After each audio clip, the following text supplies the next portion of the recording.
Public sector unions are probably the most destructive organizations outside the deep state and the political class.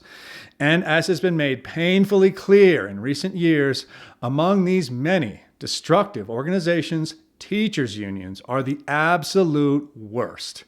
In addition to the many toxic characteristics inherent to public sector unions, no accountability, no meaningful work standards, too little work, and too much money, teachers' unions purposely warp the minds of our children with leftist doctrine that is statistically proven to produce every single time more failure, more misery, and more death. Of all the ridiculous claims made to prop up this bloated monster, the most ridiculous has got to be this: we have a shortage of good teachers. Now, as a standalone statement, this is obviously very true.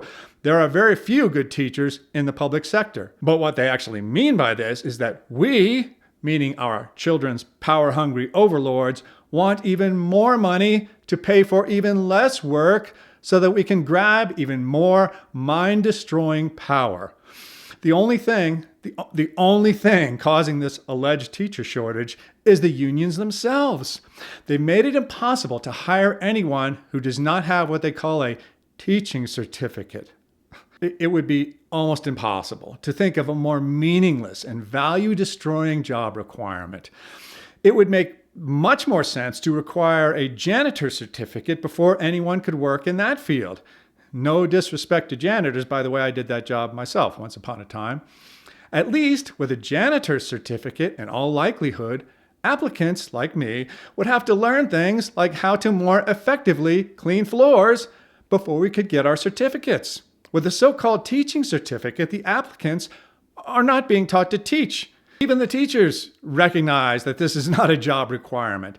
They are simply spending more and more time in woke universities honing their indoctrination techniques. This would be like teaching janitors to leave floors dirty and then giving them a certificate for how well they could convince building owners that dirty floors were actually better for everyone.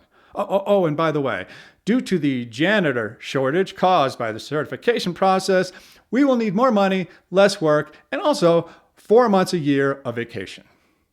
A teaching certificate is purposely imposed to keep teachers bad. Think about it. It makes it impossible to hire people based on how well they actually teach. This is classic leftist playbook material. Use the blunt force power of government to create artificial shortages. Oppose merit-based decision-making at all costs. Disconnect compensation from job performance. Claim to be overworked, no matter how little you do, and use your job as a political weapon to indoctrinate and control. I do a lot of ranting on this channel. I like to think that it's well thought out and logical ranting, but ranting nevertheless. But I have to say, there are things to be hopeful about. During the leftist manufactured teachers' strike, during COVID, many of us got our first glimpse of what our kids were experiencing in school. And many of us were horrified. We moved our kids out of public school and into a non-union charter school. Just recently, our school fired a newly hired teacher for cause. The cause? Not giving the children the required assignments, not grading in a timely manner the assignments that were given, and not managing the behavior of the children in their class. In short, not teaching. Our principal's explanation for this firing? I guess I didn't make it clear that this is not a public school. We're not the only ones fleeing the public schools. Charter schools, private schools, and home schools are all filling up quickly as public school enrollment collapses. Our school, for example, has a waiting list. As enrollment drops, you'll never guess what the teachers' union thinks is the answer to the objectively quantifiable problem of fewer and fewer students to teach. Wake up, folks. Drop the so-called teaching certificate requirement. Drop it now and begin, I know this is a radical idea, to hire people based on how well they can teach.